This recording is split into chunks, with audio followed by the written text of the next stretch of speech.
ఓం శ్రీ మాత్రే నమః. ఈ రోజు మనం మకర రాశి వారి గురించి తెలుసుకుందామండి.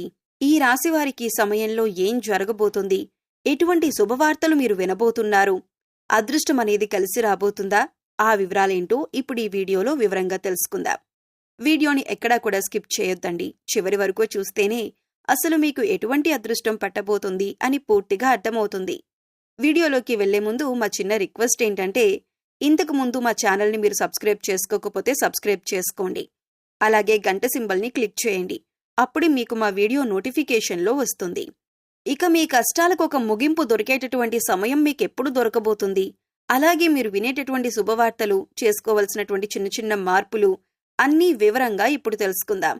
అలాగే కొన్ని పరిహారాలు తప్పకుండా పాటించి మీ జీవితాన్ని మరింత ఆనందమయం చేసుకోవాలని మనస్ఫూర్తిగా కోరుకుంటున్నానండి.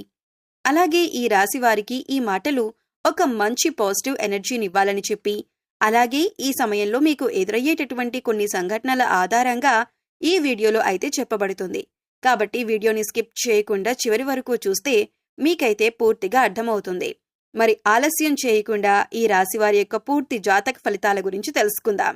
ఈ రాశివారి జీవితం ఒక సుదీర్ఘ ప్రయాణం లాంటిది. ఇందులో పూలబాటల కన్నా ముళ్లదారులే ఎక్కువగా ఉంటాయి. చిన్నతనం నుంచే వీరికి జీవితంలోని కఠినమైన వాస్తవాలు పరిచయమవుతాయి. ఇతరుల పిల్లలు ఆడుతూ పాడుతూ గడిపితే వీరు మాత్రం ఏదో ఒక బాధ్యతను మోయటమో లేదా కుటుంబంలోని కష్టాలను దగ్గర్నుంచి చూడటమో జరుగుతుంది. ఒక రకమైనటువంటి పాజిటివ్ ఎనర్జీ అనేది మీ చుట్టూ ఏర్పడుతుంది. ఆ శక్తి అనేది మీ చుట్టూ ఉన్నంత వరకు, అంటే ఆంజనేయ స్వామి వారి యొక్క కృప అనేది మీ యందు ఉన్నంత వరకు ఏ నరఘోష కానీ నరదృష్టి కానీ మిమ్మల్ని తాకలేదు. అలాగే మీరు స్వామివారి యొక్క సింధూరాన్ని తప్పకుండా ముఖంపై ధరించండి. అలాగే ఈ విషయాన్ని తప్పకుండా మర్చిపోకండి. మీరు నిత్యం కూడా బయటకు వెళ్లేటప్పుడు నుదుటిన సింధూరాన్ని పెట్టుకుని బయటకు వెళ్ళండి.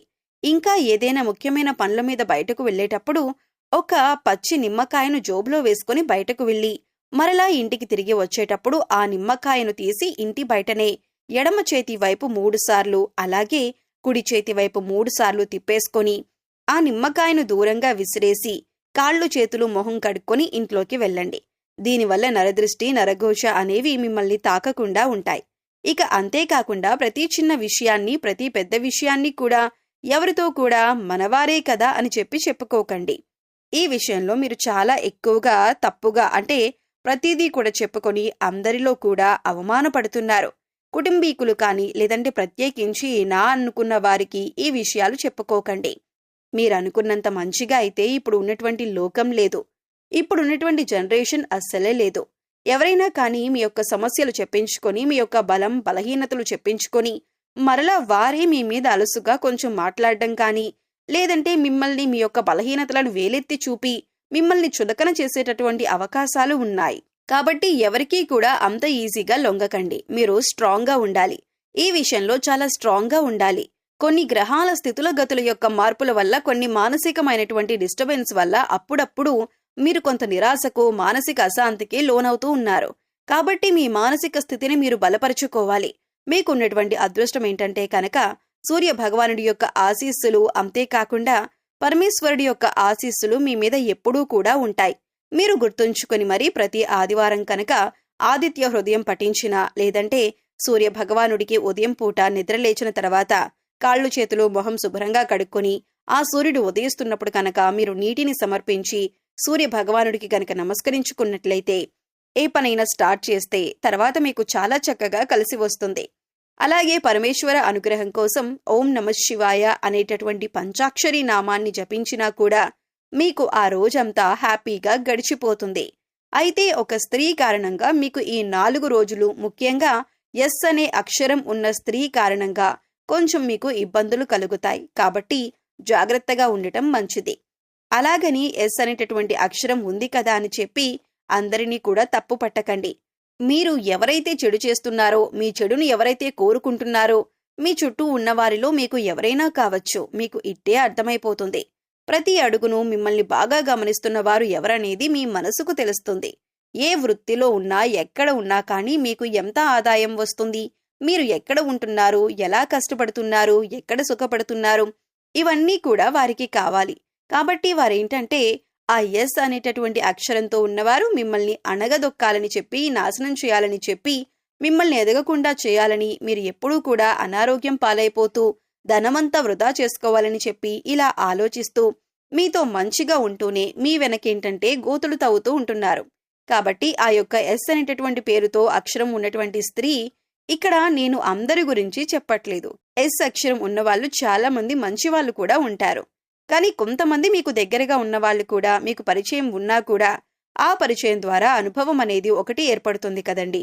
ఆ అనుభవం అనే విషయం మీకు బాగా క్లారిటీగా తెలుస్తుంది. కాబట్టి ఆ స్త్రీకి మాత్రం కొంచెం దూరంగా ఉండటం చాలా ముఖ్యం. ఆ స్త్రీతో ఎప్పుడూ కూడా బలం బలహీనతలు ఏవీ కూడా చెప్పుకోకండి. ఎంతవరకు ఉంచాలో అంతవరకే ఉంచండి. ఇక మొహమాటాలు అటువంటివి అనేవి కూడా పెట్టుకోకండి. ఎందుకంటే ఇప్పుడు మనం మొహమాటానికి పోయే రోజులు కాదు, మనల్ని మనం జాగ్రత్త పరుచుకునేటటువంటి రోజులు. ఇంట్లో ఎటువంటి ప్రాబ్లమ్స్ అనేవి ఎక్కడా కూడా కనిపించటం లేదు. కొన్ని చిన్న చిన్న గొడవలైతే జరుగుతాయి మీకు. అవి అందరిళ్లలో జరిగేవే. ఇక రియల్ ఎస్టేట్ వారికి, రాజకీయ రంగంలో ఉన్నవారికి, సినీ రంగ పరిశ్రమలో ఉన్నవారికి కూడా అద్భుతంగా ఉంటుంది. ఇక ప్రేమికుల పరంగా కూడా చాలా అనుకూలంగానే కనిపిస్తుంది. కొన్ని చిన్న చిన్న అవాంతరాలు ఎదురైనప్పటికీ కూడా మరలా తిరిగి సద్దుమణుగుతాయి. విద్యార్థులకు కూడా చాలా అనుకూలంగా ఉంటుంది. కాకపోతే విద్యార్థులు కొంచెం కష్టపడాలి. కష్టపడితేనే వీరికి ప్రతిఫలం అనేది దక్కుతుంది. ఇలా ఓవరాల్ గా ఈ రోజుల్లో మీకు చిన్న చిన్న ప్రయాణాలు అనేవి కూడా తగిలేటటువంటి అవకాశాలు ఉన్నాయి. ఎవరైతే సంతానం కోసం ఎదురు చూస్తున్నారో కొంచెం ఆలస్యమయ్యే అవకాశాలు కనిపిస్తున్నాయి. మీరు వాడుతున్నటువంటి మెడిసిన్ ఏదైతే ఉందో అది కంటిన్యూ చేసుకోండి. డాక్టర్ చెప్పినటువంటి సలహాలను పాటించండి. కాస్త కొంచెం అన్నింట్లో కూడా జాగ్రత్తలు పాటించవలసినటువంటి అవసరం ఉంది. ఆరోగ్యపరంగా దానివల్ల మీకు చాలా వరకు బెటర్ అనిపిస్తుందండి.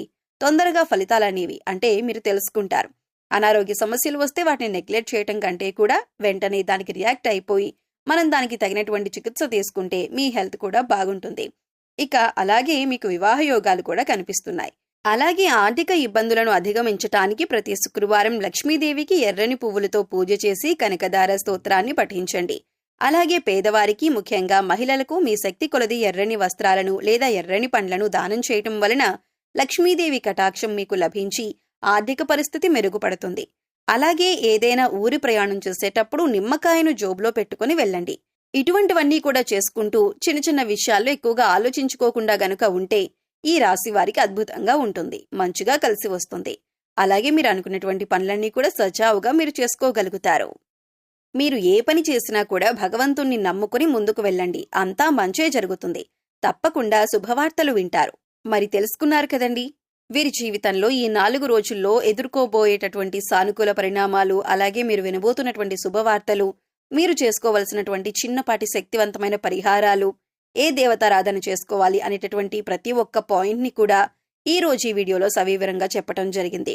ఈ సూచనలను, సలహాలను పాటించి మీ జీవితంలో ఉన్నత శిఖరాలను అధిరోహించాలని మనస్ఫూర్తిగా కోరుకుంటున్నాను. ఈ వీడియోని ఇంతటితో ముగిస్తున్నాను. మరొక మంచి వీడియోతో మళ్ళీ కలుద్దాం. అంతవరకు సెలవు. నమస్కారం.